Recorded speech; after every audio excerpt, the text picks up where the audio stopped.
दूसरा अध्याय देवताओं के तेज से देवी का प्रादुर्भाव और महिषासुर की सेना का वध। ओम मध्यम चरित्र के विष्णु ऋषि महालक्ष्मी देवता उष्णिका छंद शाकंभरी शक्ति दुर्गा बीज वायु तत्व अर्जुवेद स्वरूप है। श्री महालक्ष्मी की प्रसन्नता के लिए मध्यम चरित्र के पाठ में इसका विनियोग है। ध्यान। मैं कमल के आसन पर बैठी हुई प्रसन्न मुख वाली महिषासुर मर्दिनी भगवती महालक्ष्मी का भजन करती हूँ, जो अपने हाथों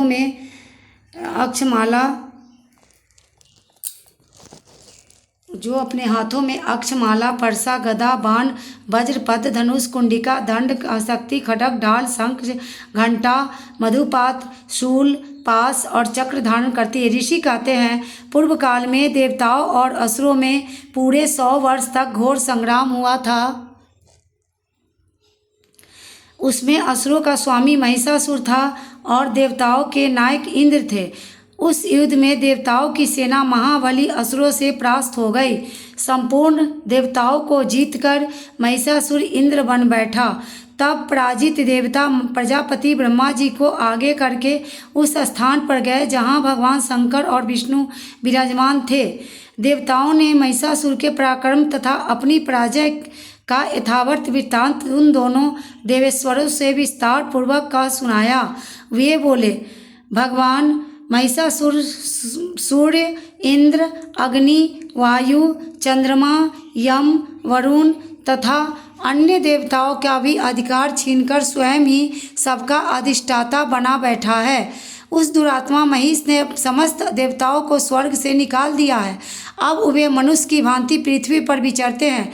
दैत्यों की यह सारी करतूत हमने आप लोग से कह सुनाई। अब हम आपके ही शरण में आए हैं। उसका वध का कोई उपाय सोचिए। इस प्रकार देवताओं के वचन सुनकर भगवान विष्णु और शिव ने दैत्यों पर बड़ा क्रोध किया। उनकी भौहें तन गई, मुंह टेढ़ा हो गया।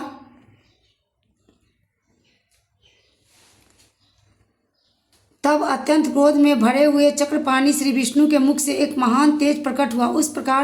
इस प्रकार ब्रह्मा शंकर तथा इंद्र आदि अन्य देवताओं के शरीर से भी भारी तेज निकला। यह सब मिलकर एक हो गया। महान तेज का यह पुंज जाज्वल्यमान पर्वत सा जान पड़ा। देवताओं ने देखा, वहाँ उनकी ज्वालाएं संपूर्ण दिशाओं में व्याप्त हो रही थी। संपूर्ण देवताओं के शरीर से प्रकट हुए इस तेज की कहीं तुलना नहीं थी। एकत्रित होने पर एक नारी के रूप में परिणित हो गया और अपने प्रकाश से तीनों लोकों में व्याप्त जान पड़ा। भगवान शंकर का तेज था, उससे उस देवी का मुख प्रकट हुआ। यमराज के तेज से उसके सिर में बाल निकल आए।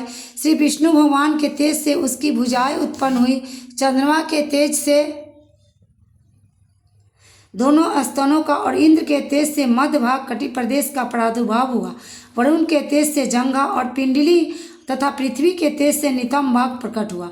ब्रह्मा जी के तेज से दोनों चरण और सूर्य के तेज से उनकी अंगुलियां हुई। वसुओं के तेज से हाथों की अंगुलियां और कुबेर के तेज से नासिका प्रकट हुई। उस देवी के दांत प्रजापति के तेज से और तीनों नेत्र अग्नि के तेज से प्रकट हुए थे। उनकी भौहें संध्या के और कान वायु के तेज से उत्पन्न हुए थे। इस प्रकार अन्य देवताओं के तेज से भी उस कल्याणमयी देवी का आविर्भाव हुआ। तदनंतर समस्त देवताओं के तेज पुंज से प्रकट हुई देवी को देखकर महिषासुर के सदाए हुए देवता बहुत प्रसन्न हुए। पिनाकधारी भगवान शंकर ने अपने शूल से एक शूल निकालकर उन्हें दिया। फिर भगवान विष्णु ने भी अपने चक्र से चक्र उत्पन्न करके भगवती को अर्पण किया। वरुण ने भी शंख भेंट किया। अग्नि ने उन्हें शक्ति दी और वायु ने धनुष तथा बाण से भरे हुए 2 तरकस प्रदान किए। सहस्त्र नेत्रों वाली देवराज इंद्र ने अपने वज्र से वज्र उत्पन्न करके दिया और ऐरावत हाथी से उतार कर एक घंटा भी प्रदान किया। यमराज ने काल दंड से दंड, वरुण ने पास, प्रजापति ने स्फटिकाक्ष की माला तथा ब्रह्मा जी ने कमंडलू भेंट किया। सूर्य ने देवी के समस्त रोमकूप में अपने किरणों का तेज भर दिया। काल ने उन्हें चमचमाती हुई ढाल और तलवार दी।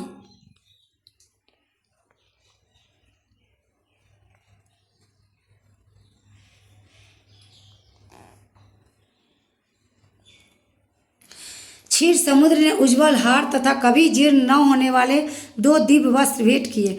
साथ ही उन्हें दीप चूड़ामणि दी।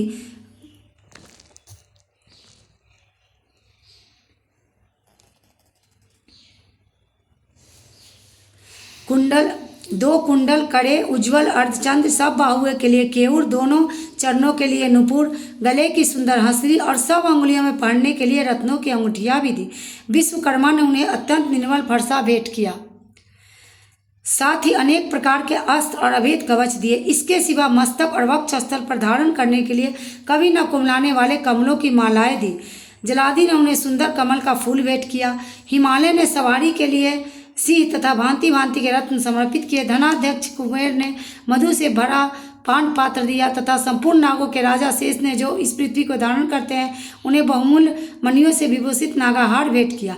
इस प्रकार अन्य देवताओं ने भी आभूषण और अस्त्र शस्त्र देकर देवी का सम्मान किया। तत्पश्चात उन्होंने बारंबार अट्ठास पूर्वक उच्च स्वर से गर्जना की। उनके भयंकर नाद से संपूर्ण आकाश गूंज उठा। देवी का यह अत्यंत उच्च स्वर से किया हुआ सिंहनाद कहीं समा न सका। आकाश उसके सामने लघु प्रतीत होने लगे। उससे बड़े जोर की प्रतिध्वनि हुई, जिससे संपूर्ण विश्व में हलचल मच गई। समुद्र कांप उठे, पृथ्वी डोलने लगी और समस्त पर्वत हिलने लगे। उस समय देवताओं ने अत्यंत प्रसन्नता के साथ श्री वाणी भवानी से कहा, देवी तुम्हारी जय हो। साथ ही महर्षियों ने भक्ति भाव से विनम्र होकर उनका स्तवन किया। संपूर्ण त्रिलोक की क्षोभग्रस्त देख दैत्यगण अपनी समस्त सेना को कवच आदि से सुसज्जित कर हाथों में हथियार ले सहसा उठ खड़े हो गए। उस समय महिषासुर ने बड़े क्रोध में आकर कहा, यह क्या हो रहा है। फिर वह संपूर्ण अस्त्रों से घिरकर उस सिंहनाद की और लक्ष्य करके दौड़ा और आगे पहुंचकर उसे देवी को देखा, जो अपनी प्रभा से तीनों लोकों को प्रकाशित कर रही थी। उनके चरणों की भार से पृथ्वी दबी जा रही थी। माथे के मुकुट से आकाश में रेखा सी खींची जा रही थी तथा वे अपने धनुष की टंकार से सातों पतालों को क्षुब्ध किए देती थी। देवी अपने हजारों भुजाओं से संपूर्ण दिशाओं को आच्छादित करके खड़ी थी। तदंतर उनके साथ दैत्यों की युद्ध छिड़ गया। नाना प्रकार के अस्त्र शस्त्रों के प्रहार से संपूर्ण दिशाएं उद्दासित होने लगी। चिक्षुर नामक महान असुर महिषासुर का सेनानायक था। वह देवी के साथ युद्ध करने लगा। अन्य देवताओं की चतुरंगी सेना साथ लेकर चामर भी लड़ने लगा। 60,000 रथियों के साथ आकर उदग्र नामक महादैत्य ने लोहा लिया। 1 करोड़ रथियों का साथ लेकर हनु नामक दैत्य युद्ध करने लगा, जिसके रोएं तलवार के समान तीखे थे। वह असीलोमा नामक महादैत्य 5 करोड़ रथी सैनिकों सहित युद्ध में आ डटा। 60 लाख रथियों से घिरा हुआ बालकल नामक दैत्य भी उस युद्ध में लड़ने लगा।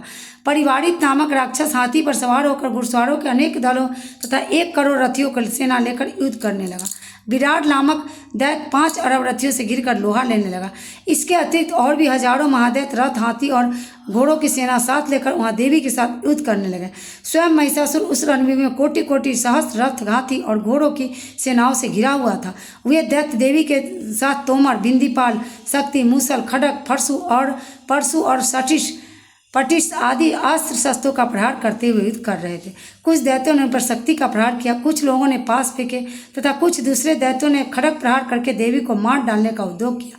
देवी ने भी क्रोध में भरकर खेल खेल में ही अपने अस्त्र शस्त्रों का वर्षा करके दैत्यों के समस्त अस्त्र शस्त्र काट डाले। उनके मुख पर परिश्रम या थकावट का रंज मात्र भी चिन्ह नहीं था। देवताओं और ऋषि उनकी स्तुति करते थे। वह भगवती परमेश्वरी दैत्यों के शरीर पर अस्त्र शस्त्रों की वर्षा करती रही।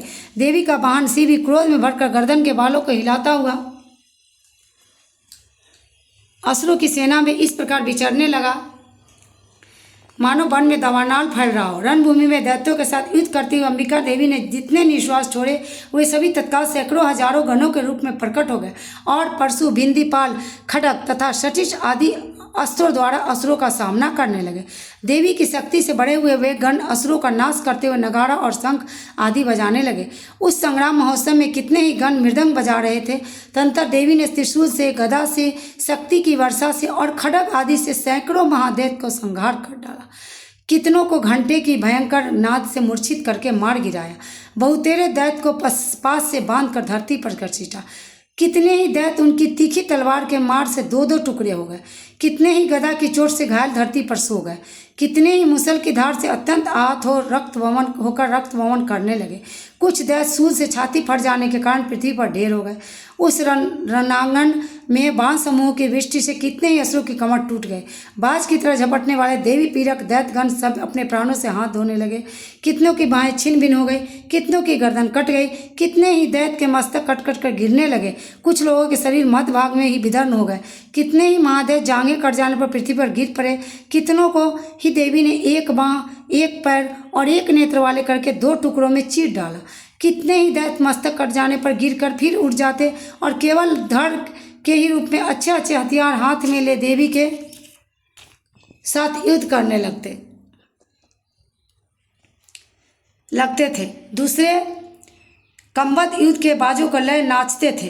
कितने ही बिना सिर के धड़ में खड्ग, शक्ति और इष्टि लिए दौड़ते थे तथा दूसरे महादेव ठहरो ठहरो कहते हुए देवी को युद्ध के लिए ललकारते थे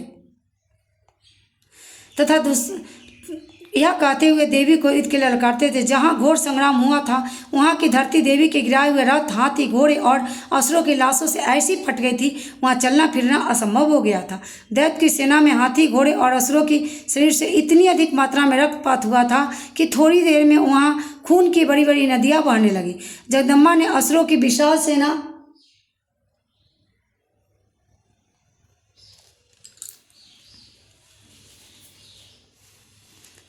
क्षण भर में नष्ट कर दिया, ठीक उसी तरह जैसे तृण और काठ के भारी ढेर को आग कुछ क्षणों में भस्म कर देती। और वह सिंह भी गर्दन के बाल को हिलाता हुआ जोर जोर से गर्जना करता हुआ दैत्यों के शरीर से मानो उनके प्राण छीन लेता था। वहाँ देवी के गणों ने भी उन महादैत्य के साथ ऐसा युद्ध किया जिससे आकाश में खड़े हुए दैत्यगण, देवतागण उन पर संतुष्ट हुए और फूल बरसाने लगे। इस प्रकार श्री मार्कंडेय पुराण में सार्वजनिक मनमंत्र की कथा के अंतर्गत देवी महात्म्य में महिषासुर का सेनावध नामक दूसरा अध्याय पूरा हुआ।